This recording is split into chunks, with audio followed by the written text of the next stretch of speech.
live yet. Yes, Are we we? are. We are It says Oh, live. it does say live. Okay, we are live. Hello, everybody, and welcome back to the Just Too Sweet Show. I'm your host this fine evening. I'm Eric Stunning AZ Austin. To my, I guess it'd be my left, my right, is the podcast master himself, producer Dave. And down below, we have that some bitch, Stone Cold Bert. What? And tonight we're bringing you a great wrestling show. We're going to be talking about the recent biographies that are airing on A&E and specifically Stone Cold Steve Austin. That's why we're all paying tribute to Steve in our names. And we're also going to talk about a show called Dave. What's that called again? I always mess it up. The WWE's Most Wanted Treasures. WWE's Most Wanted Treasures. And that's a cool show. I checked out, like I said, some snippets. I didn't get to see a full episode. But yeah, it's really good, and it has a lot of stuff that I'd forgotten about, and I saw some stuff like hadn't seen since I was a kid, and it's a really good show. I can't wait to watch a full episode of it. But everybody knows me; I don't watch full episodes of anything. So, but anyway, guys, what's going on? How's everything going? Oh, pretty good, pretty good. You know, it's been a great weekend in the wrestling world. I heard that. So much going on. Very big weekend. You know, that we have all these documentaries coming out, this treasure thing, but most importantly, on Sunday night. What happened Sunday night, Dave? What happened Sunday night? And there's a banner for it too. Sunday night, we had the GOAT, the boat of wrestling, claim his throne. Claim his throne. And sit down, not with one, not with two, not even with three. He's got 4 championships. 4 championships? He has 4 in total 4 right major now. North American championships. Wow. Yes, and that is none other than the best bout machine, Kenny Omega. The cleaner. Oh, boy. You know, I will give him props for being what he is and where he is. I will give him that. He's getting over somewhere. And I think he should. Okay, this is my personal opinion. Kenny Omega is a great wrestler. I'm not going to deny that. But if I were him, wow. I would be focusing on my body a little more, because he's got like in between like a dad bod and like a guy that goes to the bar after work bod. And with all the downtime that they have now, I mean, if you ask wrestlers from back in the day who were gym rats, like that was so hard to work out. And that's basically all I did was eat, sleep, and work out, and, do drugs or drink and drink. But like now with all this downtime they have, I mean, these guys should be like in impeccable shape, and I'm disappointed in a lot of them. Some of them I'm not. Some of them are in absolutely fantastic shape, but Kenny is disappointment to me, because I saw him the other night, and he is not living up to the spectacle that I think he could be. I will say I agree with you, because if you look at how he looked back in Japan, he was ripped. He was ripped. He was ripped to shreds. And here he's I don't know, he has a little bit of a dad bod going. But I'm very curious about what one man has to say about Kenny Omega, since I've got you turned already. But it is someone. Is there someone lurking in the darkness? There is someone, and it's El Blanco Grande. Huh? I know. Wait a minute. Oh. Wait a minute. Hey, Austin, it was me. What's up, guys? Oh, how you doing, Timmy? Hey. And I know what I know what El Blanco Grande means, and let me get it right out. That is a white corn taco at Taco Bell. I know that because I've eaten them. I know it. I know it. That's my lucha name. Oh, that's your lucha name. My lucha name. What does it really mean? The great white? Blanco Grande. Yeah. Is that what it means? Yeah. The big white? Going on.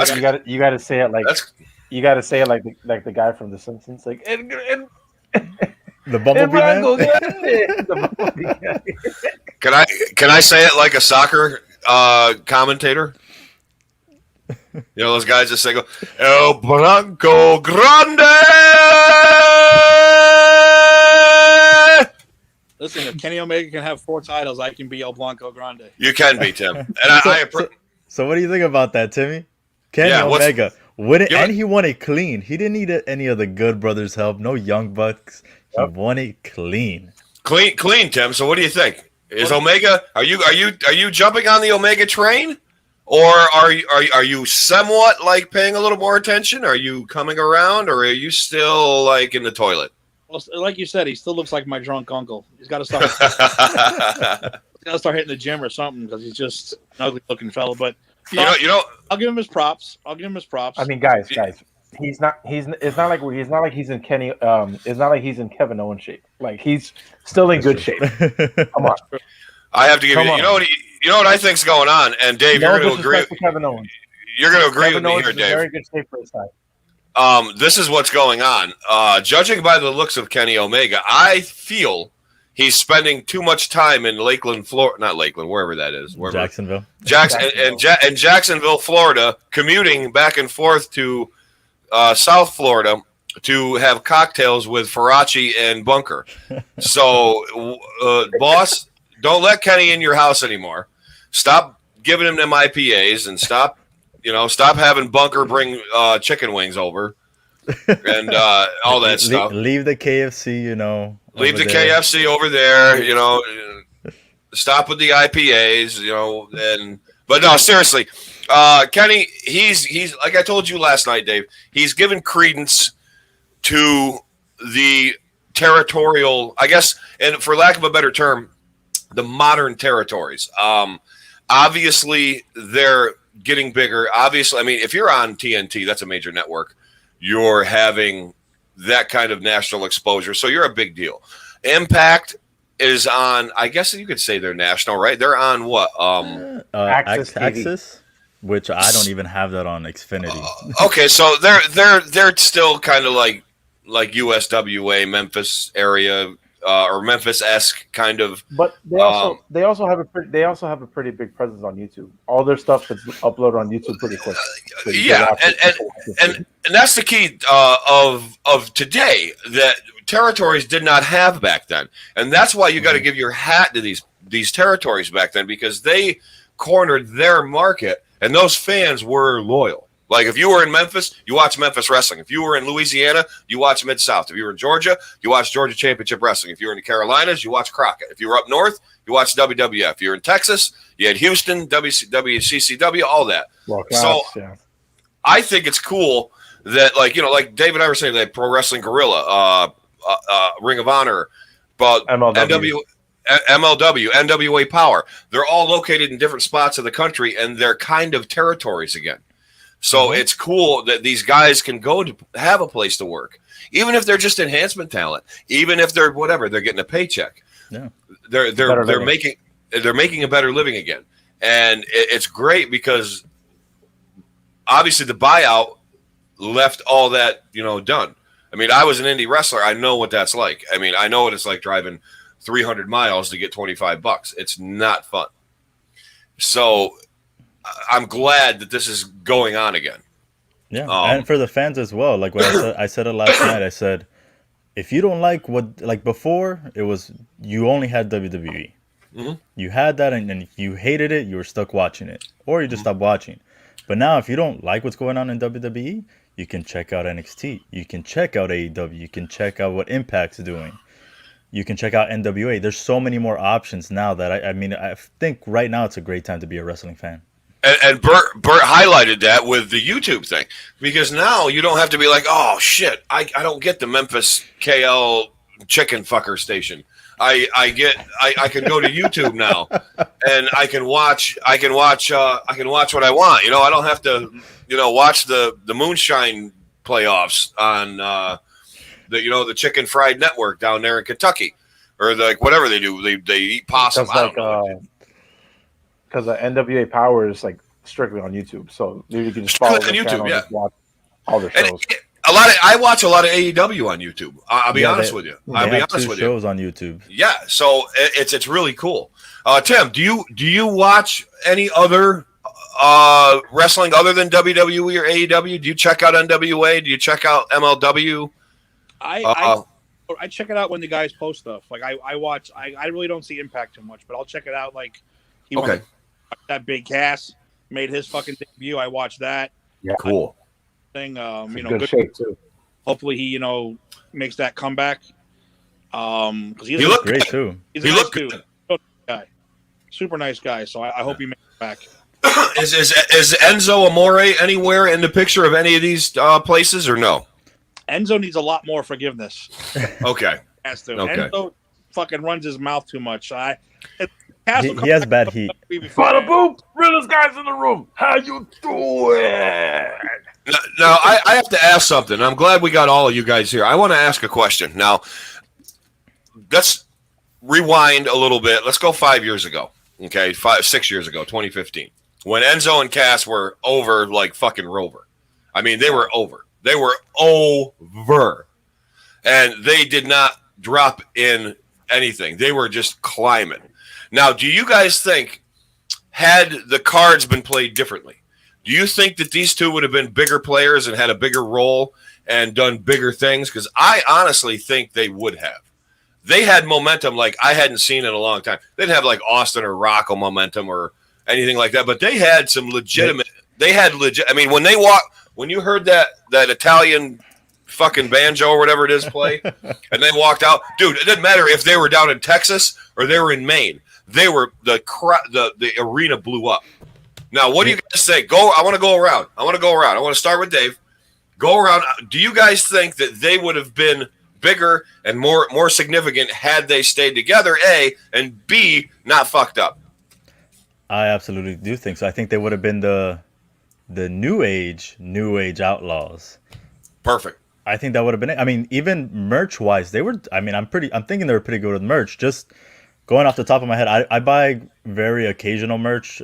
I'll buy more merch if I go to like a pay-per-view, where I'll get the pay-per-view shirt. But I don't really dabble around too many people unless I really enjoy them, and they were ones that I enjoyed. So I ended up buying the socks. I bought the Cup of Hater shirt. Like there were so many of those little things that I bought of them because they were great. I thought they were fantastic, and they ended up getting the back end of the Hardys coming back, and then just them. Okay, I guess we don't know what to do with these guys. Let's split them up. Well, Real quick, that Hardy thing. Okay, that didn't go over as big as everybody said it did. It did not. It went over good because they had a big crowd. I get it. The Hardys came back together. I get it. But they're not the Legion of Doom. They're not even the Rock and Roll Express. They're caught in that attitude transition era where a lot of people knew who they were. A lot of people didn't know who they were. And I'm going to be honest with you. A lot of people didn't give a fuck. They didn't. But what people wanted to see was the broken Matt Hardy in WWE, and they didn't get that right away, which is what kind of faltered that. Yeah, I agree. Now, Tim, what do you think of the Enzo Cass deal? Well, Enzo and Cass, they fell victim to the fact that they weren't good wrestlers. They were over because they had a fucking phenomenal gimmick. The crowd absolutely loved them. But they were not good wrestlers. I mean, they were at the bottom of the barrel. And they also, I said, they fell victim. They were the first ones. Well, not the first ones, but they fell victim. Oh, these guys are so popular. We got to split them up. What? What do you mean you got to split them up? You split them up. It did nothing for either one of them. Cass breaks his leg. He's already an alcoholic because of this shit going on. He couldn't take the pressure. And then Enzo becomes Enzo. So, I mean, they were victims of themselves, and they were victims of, oh, my God, these guys are so great. Split them up. Again, Do you think fucking sense. No sense.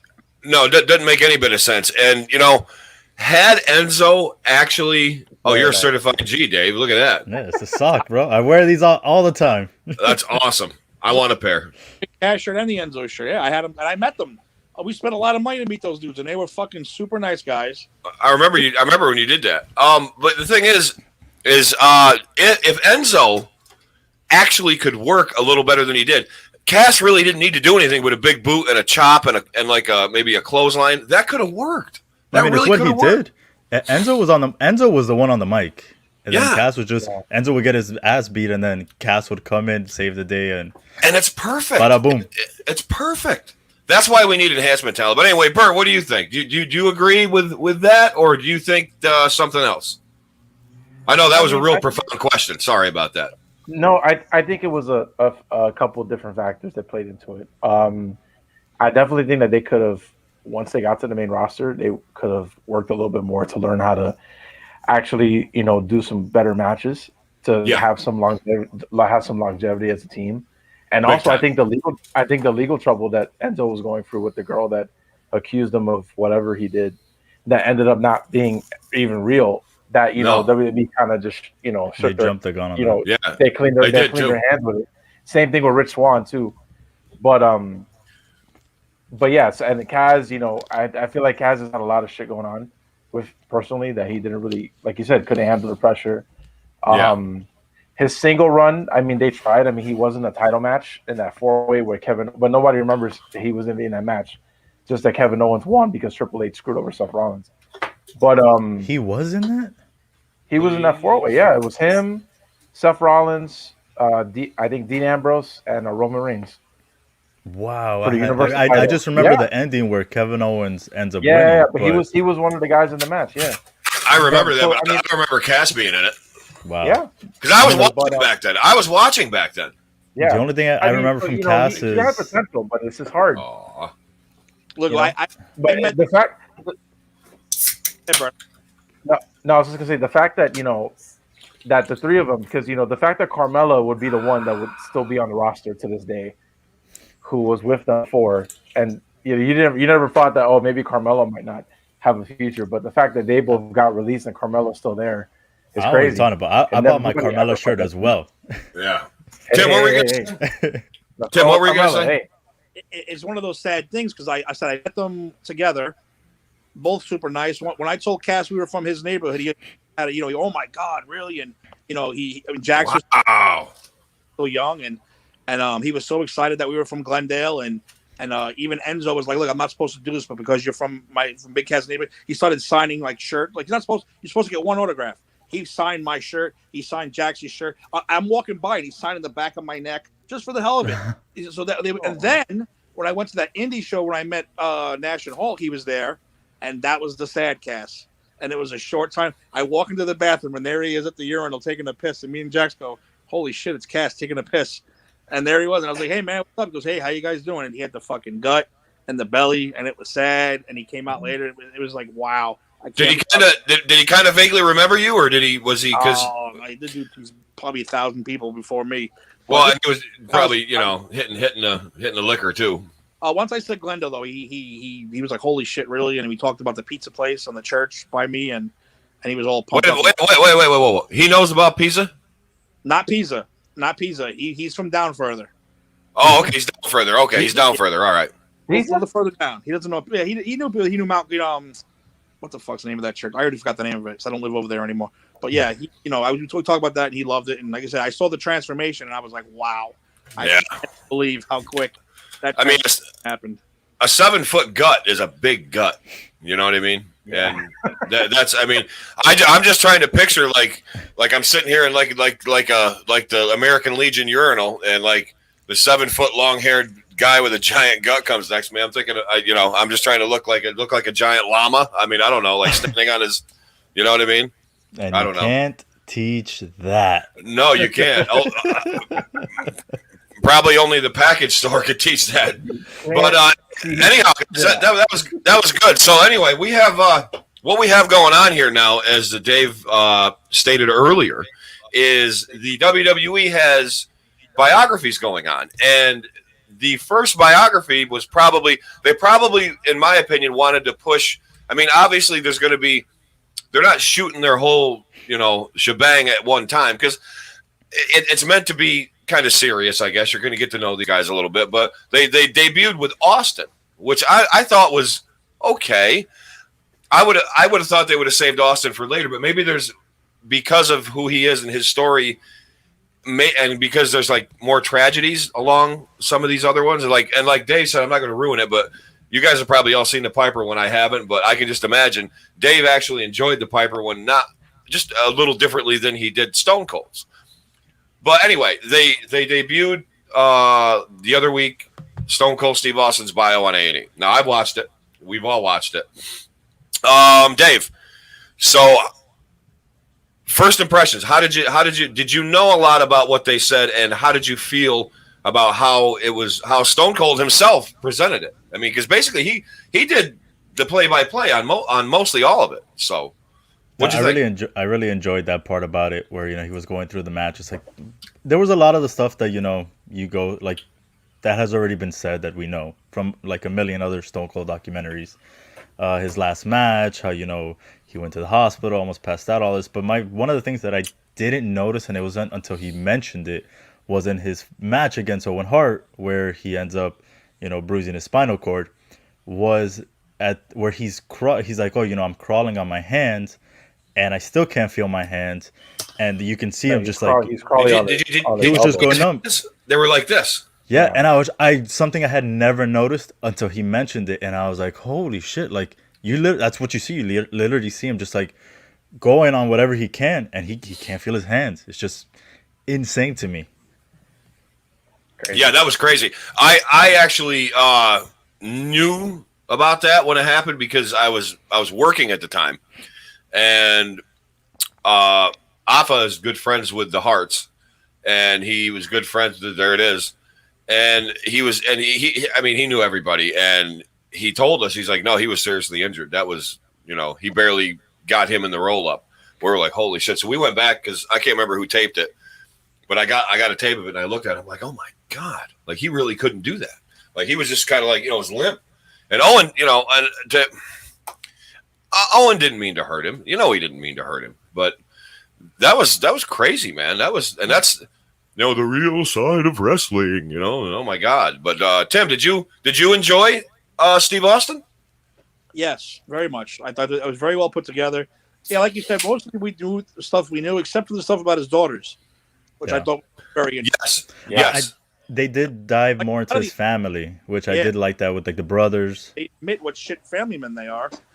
Hogan admitted it. They all admit it. And the fact that he's, that was a good part of the story. I enjoyed that part probably the most because that's something that we never heard before. How about his brother getting emotional, like that real sibling, like, oh my God, like I know your sibling, like, you know what I mean, or your family or people close to you, like if I was watching a tape of Tim and somebody gave him a shot or something, and I would know when he's hurt, you know what I mean, like I would know, be like, oh fuck, that didn't look right, how his brother perceived that, like he got really, really choked up.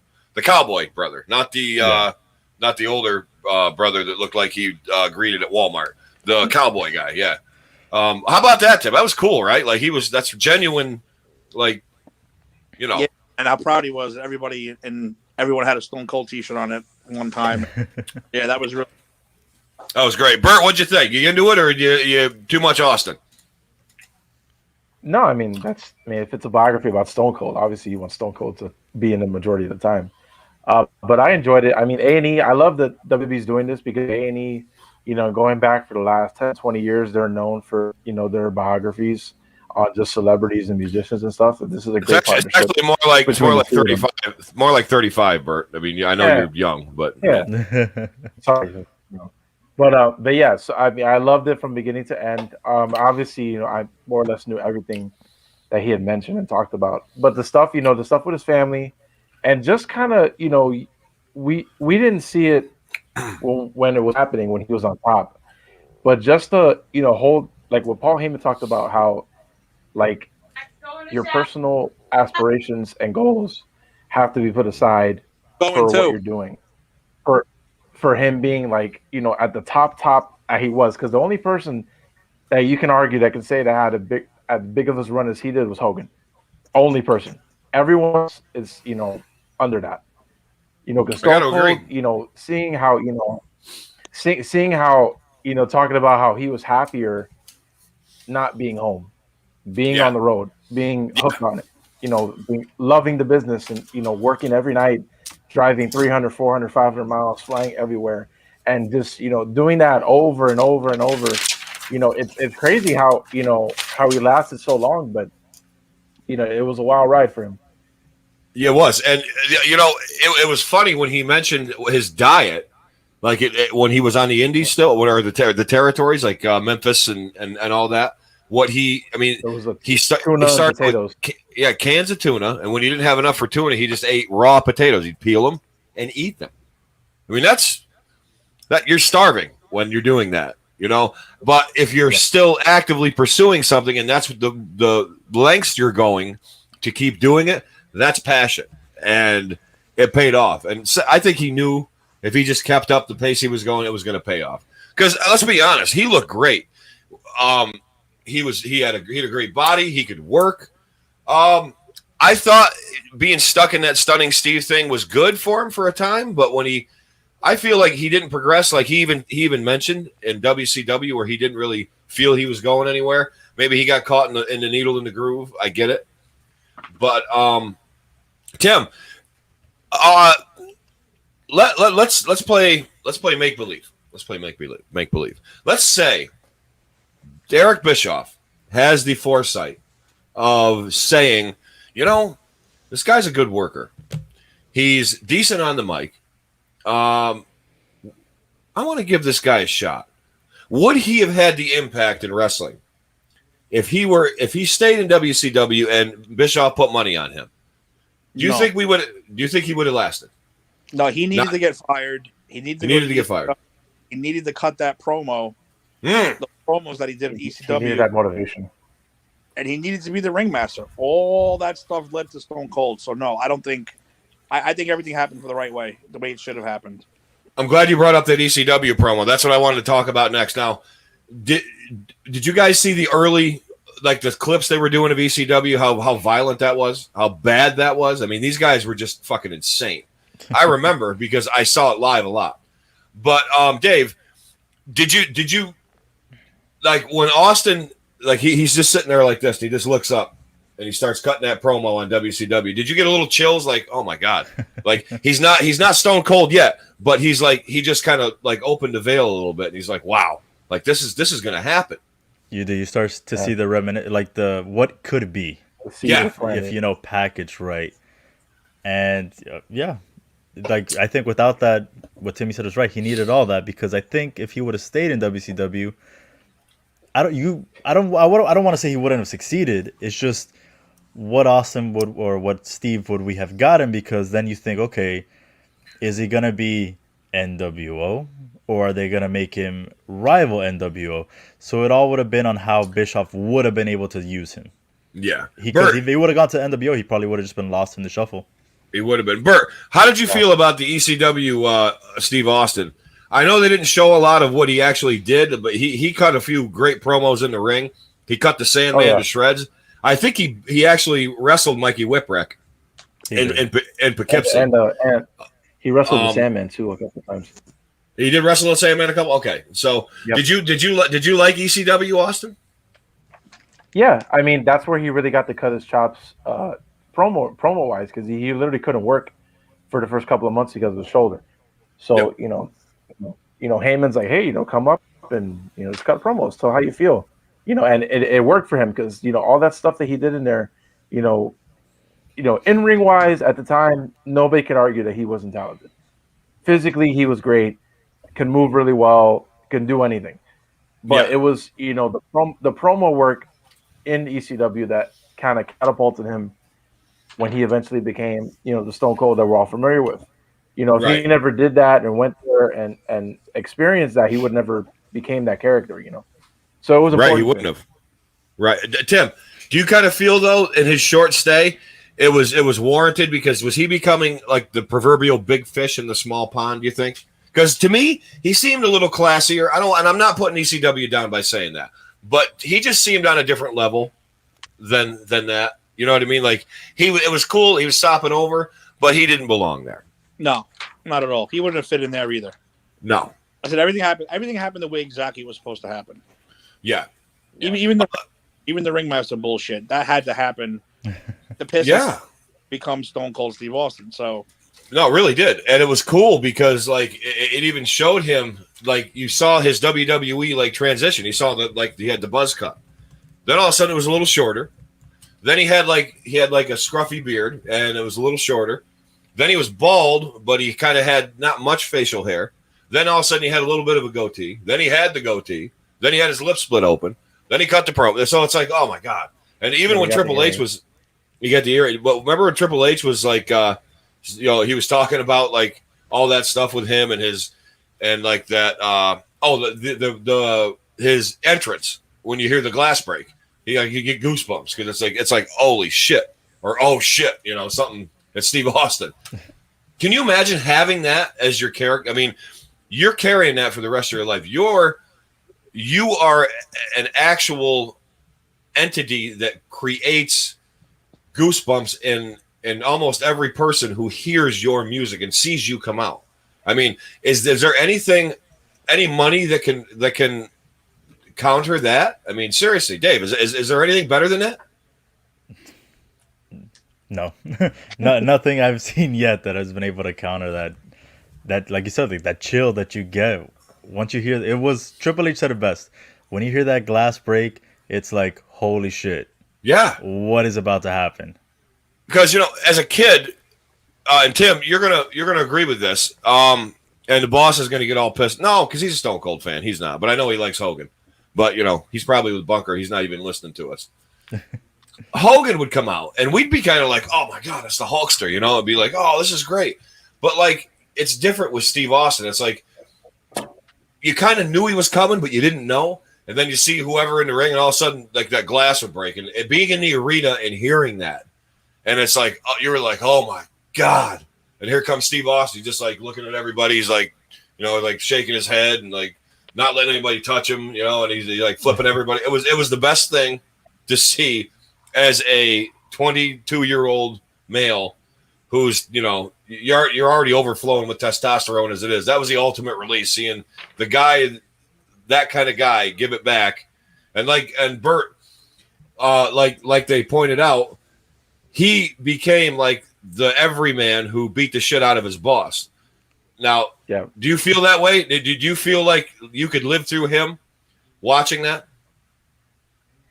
Well, I mean, I wasn't young enough to be working at that time, but I mean, I can understand. I can see that dichotomy because wrestling has always been an every man's sport. Like everyone, you come home from a hard working day, you pop open a beer, you watch that, you're entertained. You relate to that. Right now, Bert, you go to work, your boss, he's being a douchebag. And like you can't tell me in the back of your mind, you can't tell me in the back of your mind, you're like, man, I just want to take a beer, dump it over his head. I'm gonna stunner the shit out of him. Yeah, exactly. So that's now I think because of Steve Austin, I think I'm gonna go ahead and use a conservative.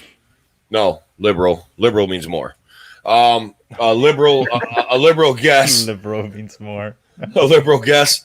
I'm gonna be liberal with it. I'd say 75% of America, because of Steve Austin, has that feeling now, that when your boss is getting on you and you just have that little bit of like, I ain't taking this shit anymore. And you walk in the back or you punch out and go home, or, you actually give him a bunch of shit. You know what I mean? So I think that's important. I think that's cool. What? I want to stun about 50 people a day on the subway. Never mind. I want to stun so many people in my life. Or just flick them off. Now, could have got away with it too. I bet during the pandemic. That I'm like, oh look, it's a rough time. You stun somebody, it's cool.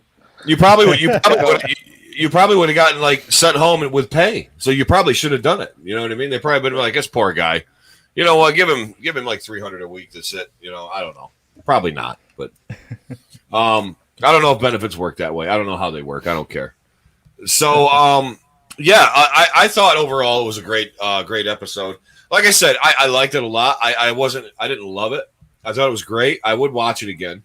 I am interested in seeing the Piper one, so don't ruin it for me.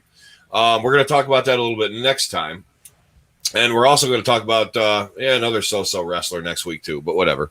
Anyway, Dave, there was another show that's on, and it's very. Before we try, you got something else? Go ahead. yeah, one more thing that got brought up in the documentary. It always gets brought up about how he came up with his name, but here we were able to hear more of these terrible names that Oh, came the terrible up with. names! Yes, yes.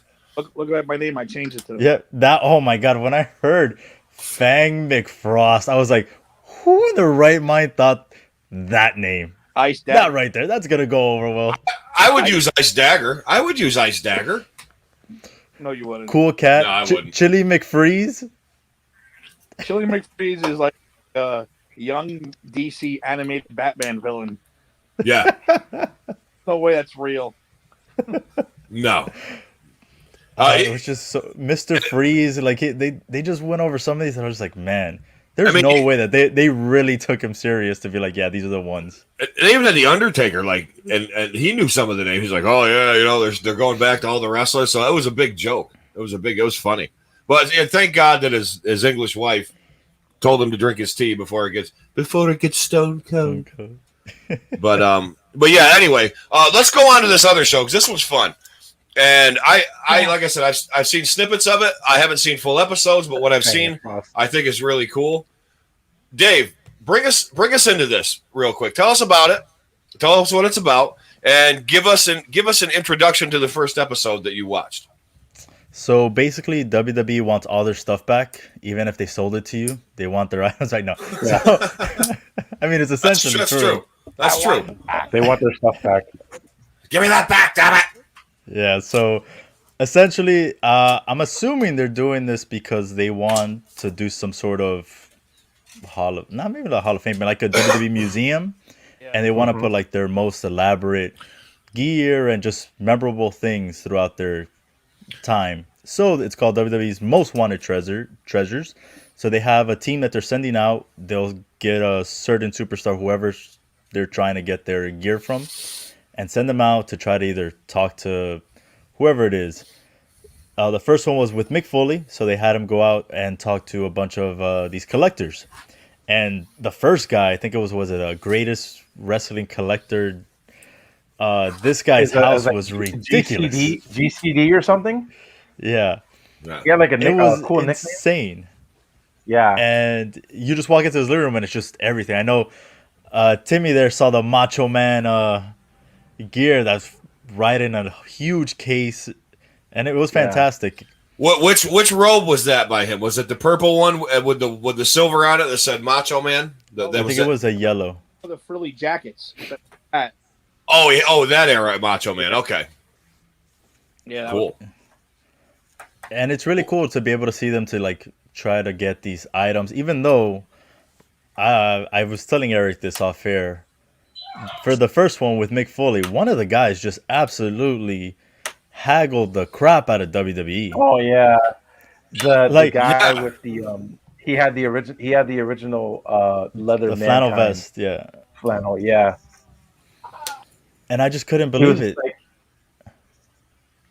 Yeah, he gets they gave him a once in a lifetime tour that no one gets. It's a priceless tour. No one could be like, yeah, I want to go to the WWE warehouse and get a tour of all the shit you have in there. Yeah, I want to go ahead and lay in Undertaker's casket, a coffin. And then not only so, then it's like, okay, then he wants what was it, the Royal Rumble, Triple H, Cactus Jack. He took the barbed wire hammer, bro. The stick as a trade, and then he wanted $2,500 additional to that. So this fucking chud had the balls to okay. So they wanted Mick Foley's plaid vest, right? Yeah. He gets there. The original Cactus Jack vest. Yeah. He gets to go through Shangri-La. Like to us, that would be like the ultimate. Like after I did that, like I'd never go to an amusement park or anything ever again because there's nothing I would want to see anymore. So he gets to go through like this ultimate shrine of wrestling memorabilia. Of all our memories inside a giant fucking warehouse. And this dickhead haggles for $2,500 more bucks. How's that make you guys feel? They gave it to him. He's a good bargain. Well, yeah. I was upset. I was pissed because the the first guy said, "Look, Mick, what you've done for me, growing up was enough. I'll give you the Mr. Yeah. Sacco." And then he's like, "The only thing I ask, if it's possible, one day, I can bring my kids over and you can hang out with them." And I was like, "Yeah, sure, call them up right now and bring them over and we'll hang out." And they were there watching Mankind versus Undertaker, like, and Mick was there talking, laughing, like that to me is something that I would see. I would not be like, "Yeah, I want that and that. Oh, I want this tour and I want $2,500 on top of all that." Because if not, my Cactus Jack collection goes down in value. Yeah, Eric, imagine Roddy Piper shows up at your house and he wants one of his kilts back. You actually say to him, I gotta have $5,000 for this. The fuck? Are you fucking kidding? No way. I'm giving Piper the kilt, and I'll give him like one of my wife's bras if he wants it. Like if Piper shows up at my door and wants his kilt back, you fucking give Roddy Piper his kilt back. Yeah, exactly. If Mick Foley shows up and wants his thing back, give him his fucking vest back. You got your shit out of it. You got your thrills out of it. Fuck this guy. All right, I don't know. Fuck him. I was not happy with that at all. The second episode though was not anything like that. It was a little bit better. It was actually with Kane and the Undertaker. Wow, were they in it? Yeah. Yes. Yeah, They went to you actually got to see Glenn Jacobs' mayor office, which is pretty cool. and Really? Yeah. Does he have a big, huge, cool, like politician house, or is it fairly modest? Well, It's I pretty didn't. big. I don't think we saw his house was pretty nice. From what you saw from Well, the you outside, see- yeah, it was pretty big. Oh, okay. Yeah. Well, it's got to be. Look at the size of him. His Yeah. attic looked nicer than some people's rooms. But I mean, the Undertaker, for him, it was interesting because they talked about how Undertaker never did in his prime of keeping kayfabe. He never did autograph signings. He kind of kept everything secret. He never did a lot of meet and greets. So he had in a random area in Austin, Texas, a random warehouse, storage like a regular storage bin that anyone could just go and rent one next to it. Had all this stuff that he didn't have for 30 years. Because basically in his episode, they were looking for, it was the SummerSlam 94, the purple Undertaker jacket when he came back to go against fake Undertaker. It had the black on the outside and the purple on the inside. They were looking for that original jacket. Primarily, they were also looking for the original coffin. Not coffin, the original Urn. What's the urn? The original urn. The betrayal When, urn. The betrayal urn from SummerSlam '96. Okay. Right. So after that, literally, they were going in it was the guy that does the negotiations for them, Undertaker, Michelle McCool. They're in Undertaker's storage bin looking for stuff. He pulls out a little bag and it's the Phantom of the Opera Undertaker mask. That's one of a kind. That's the one that when Mabel smashed his face and he had to wear the protective face covering. He had that mask just in a bag, perfect condition. Never scrapped. It was the only one they made, and he was like, "Yeah, let me give that." Then under it, they find the fucking purple robe, the purple jacket with the tie. No and everything. shit. Yeah, It's he had so much stuff in there. It's like he put them both there, one after the other, and left it, and hadn't been there. He hadn't looked there since. Probably not. Yeah, since '96, whatever crazy. the last time Yeah. he wore both of those things, he probably just had them there, and he's like, "Oh, let's see what we find." Bert, were you even Yeah. born in '96? Yes, I was 7. I was 7 years old. Oh, so you were born in 90 something? 90. 90. You were a 90 baby. Wow. I was born. Bert. I was born one day after the Undertaker debuted. Survivor Series 1990 was on November 22nd. I was born on the 23rd, the day after. So That's why you're his debut. So it's the gobbledygooker Undertaker. You. Yeah, that's the order. That's it. It's the order. the gobbledy Gobbledygooker, the Bertledy Undertaker, Gooker. and me. The Bertledy Gooker. You got to be The the guy. Gobbledygooker. You got it, Bert. Listen, please, for Halloween next year, I'll pay for it. If I get a gobbledygooker costume, will you wear it on Halloween all day, even at your job? If Hector Guerrero did it, I can do it. Oh hell yeah, You're a little bigger than he is though, so we'll have to get because contrary to popular belief, the Guerreros weren't very big. at all. Anyway, Tim, did you think this shit was cool? Like, what's it like? Because you and I are a little older than these two guys. We've actually got to see like the real cartoon years, go into the Federation years, go into the Attitude Era, and and there were, let's face it, there were gimmicks everywhere. Tim, like, how did you feel watching some of this stuff, seeing some of this stuff? Well, the fact that Undertaker went on the road was fantastic. Like, I didn't think he was going to go on the road. Like, listen, to my warehouse, come to my attic. But he actually went on the road to go get the urn, the Paul Bearer, the betrayal urn they call it. The fact that he went to this freaking museum of dead things, whatever the hell it was, was ridiculous. And here's another guy who gets all sentimental. You got the Undertaker in your funeral home museum, and you're crying over this urn. It's like, dude, give him his fucking urn back. Yeah, and it was a good trade that they were like. That trade was decent. So what? So just shut up, goddamn urn. Wait a minute. I mean, I think Paul Bear gave him that urn like before he passed. I think the woman the urn, didn't he? I don't think he gave him the urn, did he? I thought he gave it to the woman. I think he gave the guy the urn, and the guy worked there, so he. It's like a sentimental thing. That's understandable. That's understandable more than the first guy from the Mankind episode. But still, let me back up a minute here. Now, is the premise of this show, when they go to seek this stuff out, does the WWE, when they say there's Eric's tights from the King of the Ring 91 or whatever, and they come in to me, they ask me, Eric, can we have those tights? Or no, somebody else like Joe Baloney Tits has them somewhere, and I have to New York, I don't know, and he wants Joe Baloney. That's a good one. So, where was I? Oh yeah, my tights. So Joe's got my tights in Afton. Okay. And like the WWE comes to his house, they say, well, we want Eric's tights. It was significant. Eric won the world championship and he was the most popular guy ever, like he is now on the internet. And we want him back. So do they offer him something, or do they just say, hey, can we have that back, please? So they send one guy out with whoever, let's say, like they said, they were trying to get the Undertaker stuff. The first one was Mankind. They send one guy out, and he's basically the one that negotiates. So let's say, oh, hey, how much would you want for this? And then most of the time they're like, oh, I don't know. And he's like, oh, would you sell it for $2,000 or $5,000? And then he's like, no, okay, the most I can go is $4,000. And so they have one guy that's specifically always there to try to, he's the haggler, basically. Okay, but most of the time he gets haggled. But he's also a fan too. Yeah, then they call Triple H just in case, though. Triple H makes an appearance.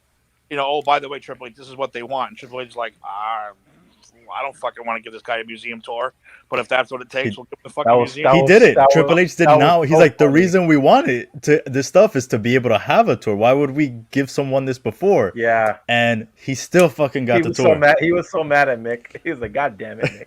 Fuck. So that's the dickhead, right? That's the dickhead guy. Yeah. Okay. But everybody else is fairly cool. Like they were like, oh, okay, I'll take that for this, whatever. Yeah. So like this last one, I think that this last one was probably the best out of the two. I know it's just 2 episodes because you had them go into Kane's office. They had they were looking for his original Kane mask from Bad Blood, but they ended up finding another one, the second mask, and they found from when him and Undertaker first actually fought when he was the Unabomb. Oh, and they found that gear. And Smoky Mountain? Yeah.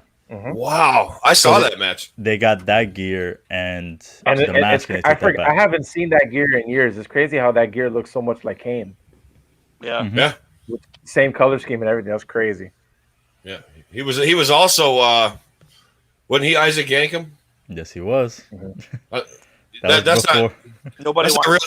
Nobody wants like the dentist thing on your forehead and like fake diesel stuff. No, did he have a drill? Yeah. His drill was literally his theme. It was like. So let me go around. Before I ask the big question, or before we get into the big question that I want to discuss, let's go around the room. Tim, we'll start with you. What item? Tim, you're scaring me. What item? What item would do you? Okay. I'm the WWE. I come up to Tim Tabala. Hello, Tim Tabala. Hi, I'm Eric from the WWE. Look, I'm here to grant you one item from the WWE archives, what does Tim Tabala want to have? That is a very good question. Ooh, That's hard. It would definitely be. You know what? I want Macho Man's Intercontinental title. Ooh, good one. Mm. That's a good one. I want his Intercontinental title. You want the IC belt? Why? Because I love the way he said Intercontinental Heavyweight. I love the way he said Intercontinental Heavyweight Champion. Yeah. I like the way he held it too, because he held the flaps in, but he held it with one hand. He's like, "Here it is, yeah, I'm the champion." he added That's great. Intercontinental. So yeah, I would. That's what I would do. You want the IC belt, Dave? Eric from the WWE. How you doing? Good, Play, good. Play along, Dave. Play along. Doing good. Oh, nice. What are you Good. doing here, Eric? Well, Dave. We here at the WWE, we want to offer you one item from our archives. Any item you want. What can I go and retrieve for you so that you may have it, Dave? Oh man, that's a toughie there, Eric. It's definitely gonna be something HBK related, and I think I would be. You know which ones I want? I want the Shawn Michaels tights with the heart and the DX in the middle of each of the hearts. Oh, nice. Oh, that's a good one. That's a WrestleMania good 14. one. Yeah. That's a good one. I like that. I like that. Hold on a minute. I gotta use ring. Hello, hi. Is this Bert? Oh, we would do Yes, a whole. speaking. Oh, who's this? Oh, hi, Bert. My name is Eric. I'm from the WWE. How are you? I'm doing well. I wasn't expecting a call from the WWE, but how can I help you? Well, Bert. I'm Eric from the WWE, and you know what, Bert? I have a once in a lifetime offer for you. I want to offer you one item from the WWE archive that you can have. I just want to give it to you. So if you could have anything from my archive over in Stamford, Connecticut, what can I get you? It's really hard. I think the one thing I would have to have out of anything would have to be the hand that Mae Young gave birth to on Raw. I think I would want that. Really? You want the kidding. hand? You want the hand? I'm kidding. Oh, I think You want Mark honestly, Henry's son? Yeah, Mark Henry's son. I want his son. Bert, hang on. I gotta go because my minutes are almost up. Thank you, but no, seriously, Bert. What could you want out of anything in the WWE archive? What would you want? I wouldn't be able to put it anywhere, but I want the SmackDown fist. I don't care. Ooh. I want the fucking Hey. SmackDown Good fist. one. That's Yeah, going that's the big show- or going that's home, the man. show- That's the show that literally got me into wrestling. Nice. So like I grew up watching SmackDowns like every week consistently. Like that was the highlight of my week. Like that, I want that fist is so iconic. Like I want that fist. You couldn't put that anywhere? Would that fit through your doorway? Well, it breaks down. I mean, it breaks down like into 4 pieces, but like it's really big. I could probably fit it in a bigger storage unit, but I mean, I don't care. I still want it. Can you put it in your room? It would take up like half my room.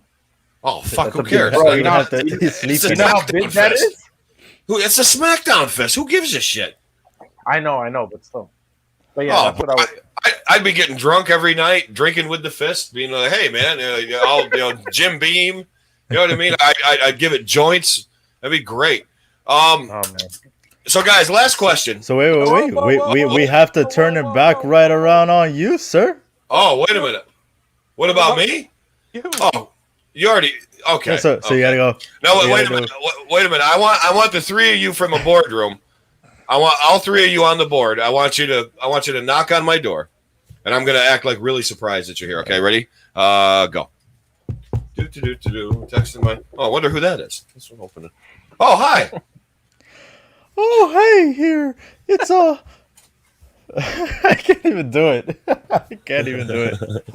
I'll be Pritchard, and then we have Cornette, and then Okay. you want to be Michael Hayes, Timmy? Pritchard, Cornette, and Michael Hayes. Okay. Wow, is this Bruce? Are you Bruce Pritchard? Why, yes, here, Eric. How are you doing today? I'm doing. Wait a minute. Is that Michael P.S. Hayes? I don't do Michael Hayes. I don't do it. Wait a minute. Who's in the back? Hey, No, Eric. Eric. It's Hunter here. It's Triple H. I'm sorry, Triple H. Wanted to let you know if you wanted anything from the archives. Well, Triple H, it's funny you asked because you just happened to catch me on the right evening that I happened to be thinking about this all night long. And I want the backdrop to Piper's Pit. That's what I want. Ooh. I want Piper's Pit. And I'm going to put it in my, as soon as I move and get a bigger place, I'm going to put Piper's Pit in my living room. And I don't care what anybody says about it. I will have Piper's Pit. I'll have chairs. And anybody that visits me, I'm going to interview them like it's Piper's Pit. And I'm going to have coconuts behind me. And I'm going to, if I don't like what they have to say, I'm going to smash them over the head. That's just what's going to happen. That's what's going to happen. No, I want Piper's Pit. Or at least a piece of it. Like something from that. I want something like that. But I mean, the backdrop would be good because then, you could just put whatever chairs you want there. It's just boom. Yeah. In the background. How cool would that? Lauren could play like Xbox in Piper's Pit. My kids could watch YouTube at Piper's Pit. You guys could come over and we could have like boneless wings and like mozzarella sticks in Piper's Pit. I mean, this is the best thing ever. Best thing ever. Anyway, I want to ask one last question, guys. This is an important one, and it was brought up, and I think it culminates this whole episode. You see how I did that there? You see how I tied? Look at what I did. I just grabbed this like this, and I went like this, and I just tied it like that, and everything's like right in a little nice ball like that. Okay. Bert's freaking out. I'm stopping. So anyway. No, I'm good. Oh, you're good. Take a drink. So anyway, are we going to see someday? Are we going to see a physical WWE museum / real Hall of Fame with plaques and a walk and like walking? And as you're going, you're going to see like Andre's boots. You're going to see a Hulkamania t-shirt from WrestleMania 1. You're going to see Piper's kilt. You're going to see Stone Cold's knee brace. You're going to see, all that stuff. Are we going to see that someday? Is that going to physically happen? And if it does, this is the big one. Is it going to happen? And where will it be? Let's start with Bert. I think definitely yes, because that is something that I know Triple H has been wanting to do for a while. He wanted to make a physical Hall of Fame, and basically the whole point behind this show is to basically bring all the the stuff that they don't have, so they can eventually take all that stuff from that warehouse up in Stanford. And I think if they're going to do a Hall of Fame, a physical Hall of Fame, it's going to be in New York City. Because that is literally the home of WWE for years and years and years. That is where the territory started. I think, somewhere in New York, you build it there, depending on how much stuff they want to put in there, you can make it really big, really small, very interactive, Like you said, they can have a multitude of things. There's a lot of potential, but I think definitely it will happen soon. I would say maybe in the next 5-6 years it'll happen. And you think New York? And you think New York? I think it has to be New York. Has to be New York. Has to be. Cool. Tim, is it gonna happen? Where's it gonna be? Definitely going to happen. Just from what I see every day in this goddamn city, I don't think it's going to be within the city itself. Maybe outside the city somewhere. Yeah. Upstate-ish, not all the way upstate-ish, but definitely crossing a bridge. Or I think they are going to do it straight in Connecticut. I can see that. I can see that. Dave, gonna happen? Where's it gonna be? So fingers crossed it's gonna happen because I Fingers think it crossed. should. And I'm gonna go with where there was rumored a couple years ago, well, way back a couple years ago, of where they were gonna put this supposed Hall of Fame type of a museum thing, and I'm gonna say it's gonna be somewhere here in Central Florida. The rumor that they had was that it was gonna be where NBA Live was in between Universal and Islands of Adventure. NBA Live is the NBA City. They were gonna do it there, and I don't know what ended up happening. They didn't do it there, and they ended up putting some restaurant there instead. So I'm gonna say because right now their home has been Central Florida for a while. You have NXT with the Thunderdome, the Performance Center. I think it'd be a good place, just to have it right here. I don't disagree with that. I actually think all your guys' answers are good. I think all your guys, but I'm going to even have one different from you. I believe they will do it, but I think they're going to do it in Vegas.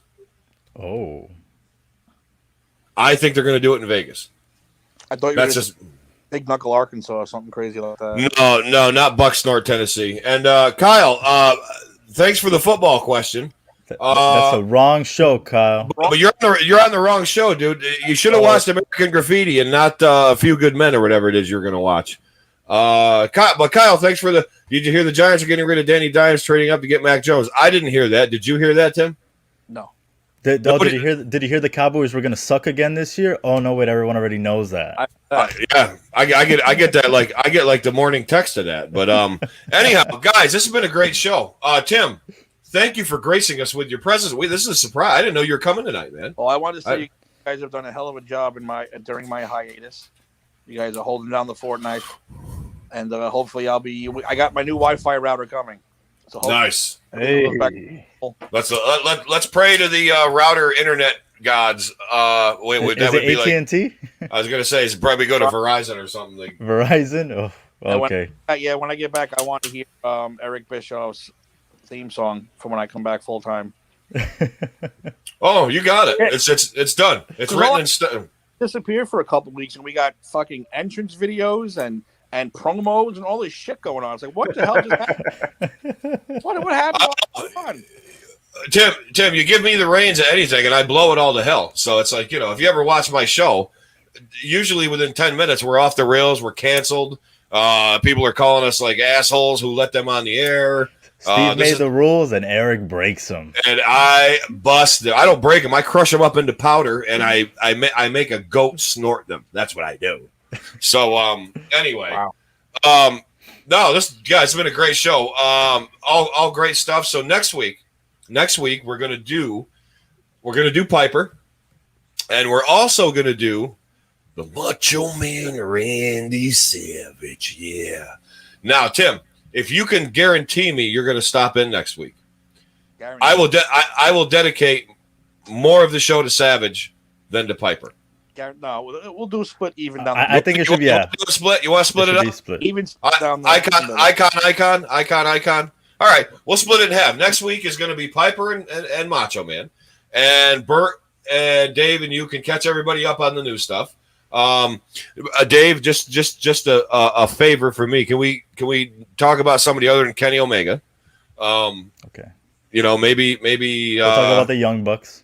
We'll talk about whatever. No, but seriously, we'll catch everybody up on the new stuff. We'll catch everybody up on all the shows that are happening. We'll catch everybody up. Even we'll give them a little snippet of the Most Wanted or the Treasure Troll. Yeah, next week is going to be Jerry Lawler. Oh, Jerry Lawler. So we're going to have to talk about that. But, guys, this has been a great show. Any final thoughts from anybody? We'll go around the table real quick, and we will start at the bottom corner with Bert. Just stay safe out there. Get vaccinated if you haven't been vaccinated. And stay steady. We'll get out of this. Nice. Bottom left, Tim. No, like I said, you guys did a great job. I can't wait to get this goddamn router, get back in the saddle. And, yeah. Timmy, we want you back, bad. We want you back. The draft show Thursday. That's a guarantee because I have a lot to say about that draft. This draft coming. Sweet. I will be. I'm even going to pop into that show. I'm even going to pop in. So, Dave, final thoughts. Nothing. Thank you, everyone, for tuning in. It was great to have the gang back together. Everyone doing their own Stone Cold sort of names, too. Fang McFrost, Stone Cold Burt, Stunning AZ, and the Podcast Master. The Podcast Master. I love it. Guys, this has been a great show. As always, check out all the shows on the Pop Culture Pros Network, specifically Monday night, the A to Z show. There's a 7 p.m. on Pop Culture Pros Network on Mondays. Monday. Oh, anyway, we got all sorts of great shows. We got my show. We got the Empire 161 show, which Timmy is returning to soon. We have the Put It in the Book show, which is the flagship show. Oh, I can't believe I got that out without having indigestion, but I got it out. We also have the Four Quarters show, don't we? And isn't that coming up soon? We will stand by. I'm still waiting on word from my co-host. But Well, yes, it should be. At any rate, the Four Quarters show is going to be coming up, and it's a good show to watch because you got Dave, you got a line, and they split things into 4 quarters. We also have the seminal comic book show of Pop Culture Pros, of all things comics related, Granny's Peach Tea, with your host, Big Ed. So, like, there's nothing you can't not have here on Pop Culture Pro. But regardless of all those other shows I mentioned, you really should just watch me. That's mainly watch me first, then watch everybody else. Okay. I mean, you start the week off with A to Z. You do start the week off. You started off with a heavy flow of a week, and then you just keep going right on through. For those of you that missed the last night, we were going through the word, and I was trying to guess if the comic book characters were real or not. And the last one was Heavy Flow, who attacked people with her period. That's just how it went. So, as you always know, the A to Z show just goes off the goddamn rails. That's why we love it. But anyway, I'm talking on too much. We're getting the hell out of here. We're letting somebody else in here. Thank you for watching. Thank you guys for getting the band back together. The band will be back together next week. And if you haven't noticed, we are just too sweet. Good night, everybody. Alex Wright. Boom.